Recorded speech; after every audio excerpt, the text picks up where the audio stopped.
नमस्कार साथियों, मैं आपका दोस्त लेखक बिजनेस कोच डॉक्टर उज्जवल पाटनी। पुराने जमाने में राजपाट के जब किस्से कहानियां सुनते हैं तो अक्सर पढ़ने में आता है, रात को राजा अपनी रानियों के साथ विश्राम फरमा रहे थे और अचानक तख्ता पलट हो गया। देखते ही देखते राजा घेर लिए गए, उनको समझ नहीं आया क्या करें, नजर बंद हो गए। ये कहानियां राजपाट के समय थी। फिर कॉर्पोरेट युग आया, फिर हमने नए कॉर्पोरेट वॉर सुने। कोक पेप्सी का वॉर, नाइकी रिबॉक का वॉर, मैकडी बर्गर किंग का वॉर, माइक्रोसॉफ्ट एप्पल का वॉर। ये सब वॉर हमने किताबों में पढ़े, हमने मूवीज में देखे, लेकिन आपने शायद ध्यान नहीं दिया।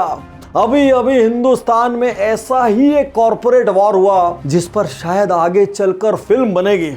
रातों रात अंबानी जी ने ऐसा तांडव मचाया कि दुनिया का नंबर 1 अमीर भौचक्का हो गया। उसको समझ नहीं आया ये क्या हो गया, मेरे पैर से जमीन निकल गई। और मानो अंबानी जी उससे कह रहे हो, रिश्ते में हम तुम्हारे बाप लगते हैं और नाम है अंबानी। आज का ये अनोखा वीडियो आपको बताएगा टॉप लेवल पर लोग कैसे फाइट करते हैं, कैसी उनकी कूटनीति, राजनीति, स्ट्रेटजीज होती है, कैसे वो निर्णय लेते हैं, कैसे वो विरोधियों को चित्त करते हैं। और हो सकता है आपके स्मॉल और मीडियम बिजनेस में भी आपको इससे कुछ आइडियाज मिले। और आगे बढ़ने से पहले आपको याद दिला दूं, ये वीडियो उज्जवल पाटनी यूट्यूब चैनल पर रिलीज हुआ है, जहां 500 से ज्यादा वीडियोस हैं, लाइफ पर, बिजनेस पर, पेरेंटिंग पर, हर चीज पर। एक दिन में एक वीडियो भी देखोगे ना, जिंदगी बदल जाएगी। और ऑडियो के प्रेमियों तो हर उज्जवल पाटनी शो 48 आवर्स पहले स्पॉटिफाई पर रिलीज हो जाता है, मोटिवेशन पॉडकास्ट बाय डॉक्टर उज्जवल पाटनी के नाम से। तो स्पॉटिफाई को डाउनलोड करना, पॉडकास्ट को फॉलो करना। अब एक क्षण भी देर किए बिना मैं सुपर एक्साइटेड हूं हिंदुस्तान के सबसे बड़े तांडव की कहानी आपको सुनाने के लिए। जेफ बेजोस सालों से बात कह रहे थे कि भारत का बाजार उनके लिए दुनिया में सबसे जरूरी बाजार है। अब भारत के बाजार पर कब्जा करने के 2 तरीके हो सकते थे। या तो जेफ बेजोस सारे स्टोर खुद खोलते, धीरे धीरे हर शहर में जगह लेते, हर शहर में परमिशंस लेते, टीमें सेटअप करते, सालों निकल जाते। तो यदि आप एमएनसीज का इतिहास देखेंगे तो एमएनसीज हमेशा से एक चीज पर बिलीव करती है, किसी भी नए देश में जाकर वहां के एग्जिस्टिंग प्लेयर्स को खरीद लो। कोका कोला और पेप्सी भी जब हिंदुस्तान में आई थी, आप याद कीजिए, उन्होंने उस वक्त के जो एग्जिस्टिंग फेमस ब्रांड्स थे उन सब को खरीद के एक साथ अपने मनी पावर के दम पर मार्केट पे कब्जा कर लिया था। अब जब अमेज़न ने चारों तरफ देखा, उनको समझ में आया कि फ्यूचर रिटेल देश का रिटेल राजा बनने के लिए सबसे आसान माध्यम है। लेकिन यहां एक कैच था, इंडिया के लॉज मल्टी ब्रांड रिटेल में 51% से ज्यादा फॉरेन डायरेक्ट इन्वेस्टमेंट अलाउ नहीं कर रहे थे। तो ऐसे में अमेज़न फ्यूचर ग्रुप के इतने छोटे स्टोर, मीडियम स्टोर, बड़े स्टोर को कैसे ले पाता? सबके सब मल्टी ब्रांड थे। अब भाई एमएनसी होती है और उसमें अमेज़न जो सबसे एग्रेसिव है, ऐसे ही मजाक में तो नहीं बने ना जेफ बेजोस दुनिया के टॉप। उन्होंने बुद्धिमानी लगाई, उन्होंने देखा यार नियम के हिसाब से तो मैं डायरेक्टली फ्यूचर रिटेल को नहीं ले सकता, एक काम करते हैं इसकी प्रमोटर कंपनी को ले लेते हैं। और प्रमोटर कंपनी में उन्होंने मात्र 1500 करोड़ देके, देखिए उस समय फ्यूचर रिटेल को भी पैसे की जरूरत थी और उनको पता नहीं था आगे कोविड आ जाएगा। उनको तो लगा भाई अमेज़न साथ आ रहा है, क्रांति हो जाएगी, पैसों की कोई कमी नहीं होगी, बल्ले बल्ले होगी। लेकिन वहां एक दिक्कत आ गई। जब अमेज़न ने फ्यूचर रिटेल के साथ कॉन्ट्रैक्ट किया तो कॉन्ट्रैक्ट में उन्होंने 2 बहुत महत्वपूर्ण बातें लिखी। पहली बात, 3 साल से 10 साल के बीच जैसे ही गवर्नमेंट के कोई भी नियम चेंज होंगे, हम फ्यूचर रिटेल के शेयर ले सकते हैं और फर्स्ट प्रेफरेंस हमको मिलेगा। बहुत ध्यान से सुनना दोस्तों ये केस स्टडी, क्योंकि आपको समझ आएगा कॉर्पोरेट कैसे सोचते हैं, कैसे वो धीरे धीरे देश के बाजारों पर कब्जा करते हैं, कैसे वो कंपनियों को खत्म करते हैं, कैसे वो बहुत तेजी से अपने आप को लीडर के रूप में स्थापित करते हैं। और दूसरा सबसे खतरनाक नियम जिसके लिए अमेज़न को सैल्यूट करना चाहिए, एडवांस में देख लिया हिंदुस्तान में कल कौन कॉम्पिटिटर बन सकता है और 1500 करोड़ देते हुए कॉन्ट्रैक्ट में लिखवा लिया कि रिटेल के क्षेत्र में फ्यूचर ग्रुप इन 30 कंपनी के साथ कोई भी अलायंस नहीं कर सकता, इनको अपना स्टेक सेल नहीं कर सकता। और उस कंपनी में एक थी रिलायंस। अब उस समय फ्यूचर ग्रुप ने भी उतना ध्यान नहीं दिया होगा, सब कुछ साइन वाइन हो गया। और टेक्निकली क्या ब्रिलियंट मूव है, मास्टर स्ट्रोक है, मानना पड़ेगा। टेक्निकली हिंदुस्तान का कोई नियम नहीं टूटा, लेकिन स्टाइल से एक मल्टी ब्रांड रिटेल पर इनडायरेक्ट कब्जा जमा लिया और कहीं कोई परमिशंस, कहीं कोई लीगल हैसल्स नहीं हुए। भाई इसको कहते हैं एमएनसी की बुद्धिमानी। लेकिन यहां पर जेफ बेजोस से एक गड़बड़ हो गई। अब की बार जो 30 कंपनियां ब्लॉक की गई थी उसमें से एक रिलायंस था, और रिलायंस भी सुपर एग्रेसिव है। रिलायंस भी विरोधियों को निपटाने में मास्टर है। रिलायंस भी साम दाम दंड भेद सबसे चलता है। और अमेजॉन के जेफ बेजोस को शायद धीरू भाई अंबानी का इतिहास पता नहीं था कि धीरू भाई अंबानी जब यमन में थे तो उन्होंने देखा भाई जो चांदी के सिक्के हैं, वो चांदी के सिक्कों की ट्रांजैक्शनल वैल्यू जितनी है उससे ज़्यादा की तो उसमें चांदी है। तो उन्होंने सोचा यदि मैं इसको पिघला दूं तो जो चांदी निकलेगी वो सिक्के से ज़्यादा कीमत की होगी। और उन्होंने मार्केट से चारों तरफ से सिक्के उठाने शुरू कर दिए और सिक्का पिघलाने लगे। लंदन की एक कंपनी को बेचने लगे। सरकार हैरान पड़ गई, अरे भाई सिक्का कहाँ जा रहा है। और थोड़े दिन बाद उनको समझ आया कि हिंदुस्तान का एक आदमी है धीरू भाई, उसने मार्केट से सिक्के साफ कर दिए हैं। जेफ बेजोस को ये इतिहास पता नहीं था कि वही डीएनए चला आ रहा है मुकेश भाई अंबानी में। और इसके बाद मुकेश अंबानी जी ने क्या मास्टर स्ट्रोक मारा, वो आपके और हमारे लिए सबके लिए लेसन है। आपके चेहरे के एक्सप्रेशन देखकर मैं समझ पा रहा हूं कि आपको एक्साइटमेंट बिल्ड हो रहा है। भाई ये कैसे हो गया है, अंबानी जी ने कैसे जेफ बेजोस को हराया। और दोस्तों ऐसी कहानियां हमको अपना व्यापार कैसे रन करें इसके लिए गाइडेंस देती है। और ऐसी बहुत सारी कहानियां सुनना हो तो मैं आपको इनवाइट करता हूं मेरे फास्टेस्ट रिजल्ट देने वाले business coaching program business audit में। और सबसे अमेजिंग बात क्या है, 2 साल के बाद ये लाइव होने जा रहा है, वो भी मल्टीपल सिटीज में। 2 दिन आप मेरे साथ रहेंगे और हम ऐसे बहुत किस्से, कहानियां, क्या करें क्या ना करें, कंपनी को कैसे बचाएं, कंपनी को कैसे बढ़ाएं, इसके लिए टेक में क्या होना चाहिए, सोशल मीडिया में क्या होना चाहिए, एचआर में क्या होना चाहिए, सेल्स में क्या होना चाहिए, मार्केटिंग में क्या होना चाहिए, पब्लिक इंटरफेस में क्या होना चाहिए, और सबसे बड़ी चीज ओनर में क्या होना चाहिए। तो 2 दिन के अंदर हम आपके बिजनेस की 100 से ज्यादा गलती ढूंढेंगे और 50 से ज्यादा ऑन स्पॉट सॉल्यूशन देंगे। मेरी गारंटी है इससे तेज रिजल्ट देने वाला। सेम स्टाफ में, सेम इंफ्रास्ट्रक्चर में, सेम प्रोडक्ट में आप कई गुना ज्यादा पैसे कमाएंगे और आप अपना माथा पकड़ देंगे, यार मेरे बिजनेस में इतनी अपॉर्चुनिटीज थी, मुझे पता क्यों नहीं था। स्क्रीन पे लगातार डेट, सिटी, फोन नंबर सब आ रहा है। यदि इस दिवाली को अपने जीवन की सबसे बड़ी दिवाली बनाना है, यदि इस फाइनेंशियल ईयर को अपने जीवन का सबसे प्रॉफिटेबल फाइनेंशियल ईयर बनाना है, तो मैं आपको आपके पार्टनर्स के साथ, स्टेक होल्डर्स के साथ बिजनेस ऑडिट में इनवाइट करता हूं। और ये तो आज एक किस्सा है, ऐसे सैकड़ों किस्से वहां शेयर करेंगे। जो सोच अमेजॉन की फ्यूचर ग्रुप को लेके थी, जिस इंटेंट से अमेजॉन ने फ्यूचर ग्रुप को एक्वायर करने की कोशिश की थी, वही इंटेंट रिलायंस का भी था। रिलायंस तेजी से हिंदुस्तान की सबसे बड़ी रिटेल कंपनी बन रहा था। रिलायंस का मार्केट कैप सबसे बड़ा था रिटेल में। ऐसे में यदि उनको फ्यूचर ग्रुप मिल जाता तो अलग अलग शहरों में इतने स्टोर खोलने की मशक्कत से वो बच जाते। उधर फ्यूचर ग्रुप के साथ भी गड़बड़ हो रहा था। कोविड अचानक आ गया, किसी को नहीं समझ आया कि ये कब जाएगा, कब खत्म होगा। स्टोरों पर ताले लगे थे, कर्जदार पीछे पड़े थे, स्टाफ की सैलरी नहीं जा रही थी। ऐसे में कहते हैं फ्यूचर ग्रुप ने अमेजॉन से असिस्टेंस की रिक्वेस्ट की कि भाई हमारी मदद कर दो। अमेजॉन ने शायद नहीं की या टाइम लगा दिया। और इस बीच फ्यूचर ग्रुप ने खुद को बेचने के लिए बाजार में कोशिश शुरू कर दी। अरे रिलायंस को यही तो चाहिए था भाई, पैसे पर बैठा है, कैश रिच कंपनी हिंदुस्तान की सबसे बड़ी। और रिलायंस ने फ्यूचर को 24,000 करोड़ में खरीद लिया। दोनों के लिए विन विन था। फ्यूचर के लिए संकट मोचक का काम हो गया, रिलायंस के लिए देश की लीडरशिप हो गई। लेकिन किसी को यह ध्यान नहीं था भाई अमेजॉन ने डॉक्यूमेंट में रिलायंस को ब्लॉक करके रखा है। और अमेजॉन हिल गया। देश के अलग अलग कोर्ट में, इंडिया ही नहीं अलग अलग देशों के कोर्ट्स में मामले लगे, काउंटर सूट हुए। और कौन सी एजेंसी पीछे नहीं पड़ी। ईडी आ गया, सेबी आ गया, एनसीएलटी आ गया।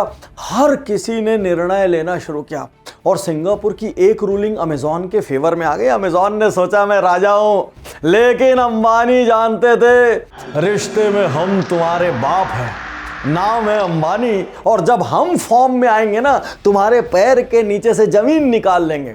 रिलायंस चुपचाप सामने धीरज रखा रहा, लेकिन पीछे रिलायंस की कूटनीति, स्ट्रेटेजिक एक्शंस चालू थे।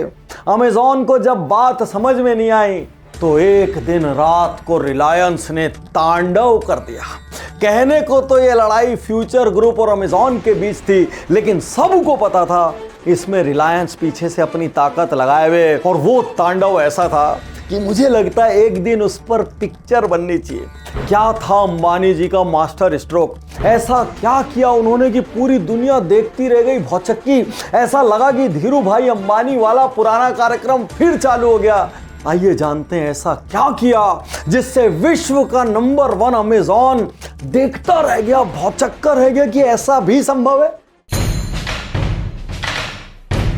अंबानी जी के इस तांडव को बहुत ध्यान से सुनिएगा और इस वक्त जरा भी ध्यान इधर उधर नहीं लगाना, क्योंकि मजा आ जाएगा। ऐसा लगेगा सिंघम में हीरो की एंट्री वाला सीन चल रहा है। अंबानी जी को पता था भाई भारत का कोर्ट है, धीरे धीरे चलेगा और कोर्ट में क्या एक के बाद अपील लगती रहेंगी, 10, 20, 50 साल केस चलता रहेगा और इतने दिन में फ्यूचर ग्रुप खत्म होके साफ हो जाएगा। और अमेजॉन भी यही चाहता था, केस खिंचता रहे खिंचता रहे खिंचता रहे और धीरे से फ्यूचर ग्रुप आके सरेंडर हो जाए।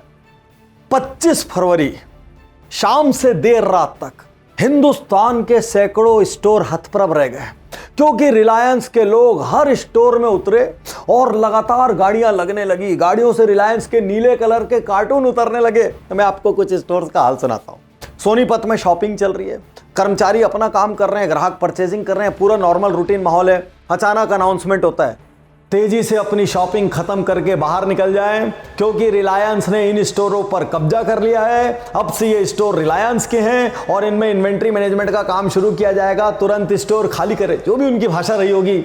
और वहां के किसी को समझ ही नहीं आ रही हो क्या रहा है। एक और वडोदरा के स्टोर का हाल बताता हूं। सुबह सुबह कर्मचारी पहुंचे काम पे, वहां पर उनको बताया गया घर चले जाइए, क्योंकि ये स्टोर अब रिलायंस के हो गए। आप में से किसको रखना है, नहीं रखना है, किसको अपॉर्चुनिटी देनी है, सब बता दिया जाएगा। और उनको समझ ही नहीं आया, किसी को कानों कान खबर नहीं हुई। आधी रात को तांडव मचाते हुए 200 स्टोर रिलायंस ने बैकडोर से निकाल लिए। फ्रंट डोर पे सुप्रीम कोर्ट में केस चल रहा है। अमेजॉन को लग रहा है फ्यूचर रिटेल सामने सब कुछ है, बैकडोर से स्टोर गायब हो गए। और रिलायंस यहाँ शांत नहीं बैठा, अमेजॉन भाग रहा है इधर से उधर, अलग अलग कोर्ट में जा रहा है। लेकिन कोर्ट भी क्या करेगा भाई, रिलायंस ने ऐसी बुद्धिमानी लगाई, सेम वही बुद्धिमानी जो अमेजॉन ने फ्यूचर ग्रुप पर कब्जा करने के लिए लगाई। ऐसी ही स्ट्रेटेजी यहां पर जो रिश्ते में बाप है उन्होंने लगाई और शांत नहीं बैठे। थोड़े दिन बाद रिलायंस ने फिर हमला किया। 34 central store, 78 brand factory outlet, 342 large format store जिसमें बिग बाजार भी शामिल था और 493 स्मॉल स्टोर जैसे कि इजी डे, हेरिटेज स्टोर, सब कुछ रिलायंस ने ले लिया। अब सवाल यह है कि जब मामला कोर्ट में था तो रिलायंस ने कर कैसे दिया। और ये आज बहुत बड़ा बिजनेस लेसन है कि बिजनेस में हमेशा वो नहीं होता जो सामने दिखता है, बिजनेस में पीछे कुछ कूटनीतिक स्टेप भी चाहिए रहते हैं। अब बहुत ध्यान से समझिए रिलायंस ने क्या किया। रिलायंस ने 2020 से जितने भी लैंडलॉर्ड्स थे जिन्होंने फ्यूचर ग्रुप के छोटे बड़े स्टोर के लिए अपने जगह, स्पेस, मॉल किराए पर दिए थे, उन सब से पीछे से बातचीत शुरू कर दी थी। और इनसाइडर लोगों का यह कहना है कि इसमें फ्यूचर रिटेल की पूरी सहमति थी। ये सब कुछ साथ में वो है, सच्चाई अपन नहीं जानते। पीछे से बातचीत शुरू की और उन्होंने कहा कि भाई आपने फ्यूचर ग्रुप को अपनी जगह किराए पर दी हुई है, क्या आपको रेंट समय पर आ रहा है? लैंडलॉर्ड्स परेशान थे, रेंट समय पर नहीं आ रहा है, पीछे पड़ना पड़ रहा है, कोविड का आएगा कि नहीं आएगा। रिलायंस ने उनसे कहा आप अपनी लीज हमको ट्रांसफर कर दीजिए और फ्यूचर ग्रुप को हम सब लीज कर देते हैं। मतलब आप हमें किराए पर दीजिए और हम फ्यूचर ग्रुप को किराए पर देते हैं। फ्यूचर ग्रुप आपको किराया दे ना दे, हम आपको किराया देंगे, फ्यूचर ग्रुप से हम किराया वसूल कर लेंगे। भाई लैंडलॉर्ड्स की तो बल्ले बल्ले हो गई, भरे कोविड पीरियड में पूरा किराया मिल रहा है, रिलायंस दे रहा है, पैसे की पूरी गारंटी है। सारे लैंडलॉर्ड्स एक एक करके अपनी प्रॉपर्टीज रिलायंस को लीज करते चले गए। रिलायंस फ्रेश डॉक्यूमेंटेशन करके फ्यूचर ग्रुप को लीज करता चला गया और 25 फरवरी को अचानक बहुत सारे लोगों को टर्मिनेशन नोटिस आया, क्योंकि फ्यूचर ग्रुप रिलायंस को पैसे नहीं दे रहा था। रिलायंस ने अपने डॉक्यूमेंट में लिखा था भाई इतने दिन तक पैसे नहीं दोगे तो हम आपको टर्मिनेट कर देंगे। और देखते ही देखते एक दिन में सैकड़ों स्टोर की लीज टर्मिनेट कर दी। और जब लीज ही टर्मिनेट हो गई तो मेरे भाई स्टोर कहां बचे? जब आपके पास बिल्डिंग ही नहीं है, स्पेस ही नहीं, तो स्टोर का क्या करोगे? बोर्ड को लेके घूमोगे क्या? ये सारे स्टोर रिलायंस के हो गए। यहां पे एक सोचने की बात है, भाई एम्प्लॉयज ने बवाल क्यों नहीं किया, एम्प्लॉयज ने हड़ताल क्यों नहीं की? अरे रिलायंस को सब पता था, पूरी तरीके से ये मामला सेट था। उन्होंने सारे एम्प्लॉयज को ऑफर लेटर्स दिए, सारे के सारे एम्प्लॉय काम पर लग गए और उनको और मजा आ गया क्योंकि फ्यूचर ग्रुप में सैलरीज कभी मिल रही थी, कभी डिलेड थी, और यहां पे टनाटन पूरी सैलरी फिक्स डेट पर मिल रही थी। यहां पर रिलायंस भी खुश, यहां पर एम्प्लॉयज भी खुश, यहां पर लैंडलॉर्ड्स भी खुश। तांडव देख के अमेजॉन तुरंत कोर्ट में भागा, मल्टीपल केसेस लगाए, लेकिन कोर्ट क्या करता? रिलायंस टेक्निकली करेक्ट था। रिलायंस ने अमेजॉन को नहीं हटाया, रिलायंस ने फ्यूचर को नहीं हटाया, रिलायंस ने केवल लीज टर्मिनेट की, बाई प्रोडक्ट के रूप में सब हट गए। और कोर्ट भी किस पे कार्रवाई करेगा? वहां कोई 500 स्पेस के ओनर तो नहीं है, और स्पेस के ओनर को तो किराया नहीं मिल रहा और कागज में लिखा हुआ है भाई किराया नहीं दोगे तो टर्मिनेट कर देंगे, वो स्टोर ओनर का राइट है। और इस तरीके से रिश्ते में बाप अंबानी ने टेक्निकली अमेजॉन को इस रेस से बाहर कर दिया। कल क्या होगा ये मैं नहीं जानता, लेकिन आज की डेट में फ्यूचर ग्रुप का अब कोई नाम लेवा नहीं है, सारे स्टोर रिलायंस के हो चुके हैं। तो भाई साइकिल में क्या पूरे लोग खुश हैं? एक आदमी दुखी है। हिंदुस्तान का आम निवेशक दुखी है। मैं डॉक्टर उज्जवल पाटनी भी दुखी हूं। किस लिए दुखी हूं ये आपको बताता हूं। जब आम निवेशकों को पता चला कि अमेजॉन ने फ्यूचर ग्रुप में हिस्सेदारी ली है तो लोगों को लगा भाई अब इनको अमेजॉन ले लेगा और ये शेयर तो आसमान छुएगा। बहुत सारे लोगों ने वहां पर फ्यूचर रिटेल के शेयरों की खरीद, और जब रिलायंस ने फ्यूचर ग्रुप को 24,000 करोड़ में ले लिया, लोगों ने सोचा ये तो और अच्छा हो गया। रिलायंस को हिंदुस्तान में रिटेल का राजा बनना है और वो कोई भी कंपटीशन को जिंदा नहीं रहने देगा, और यदि अभी इसमें पैसा लगा दिया जाए तो भाई वो तो मल्टीप्लाई हो जाएगा। और यदि कुछ गलती भी हुई तो दोनों ही बाप, एक तरफ जेफ बेजोस है और एक तरफ अंबानी है, कोई भी जीते फ्यूचर रिटेल बड़ा होगा ही होगा।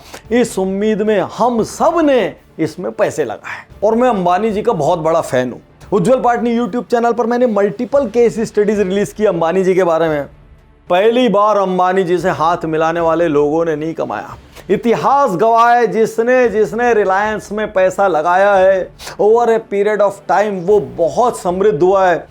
लेकिन इस बार मुकेश अंबानी जी आपने बैक डोर से फ्यूचर को उठा लिया और फ्रंट डोर पे ताले लग गए, और उस दिन से शेयर ऐसा लोअर सर्किट मारा हर दिन कि देखते ही देखते वो कौड़ी के भाव हो गया और किसी को बेचने का मौका नहीं मिला। तो पहली बार अंबानी जी आप पर भरोसा करके हम लोगों को नुकसान लगा है। आपको आम निवेशक के बारे में कुछ सोचना चाहिए। दोस्तों ये केस स्टडी आपको कैसी लगी?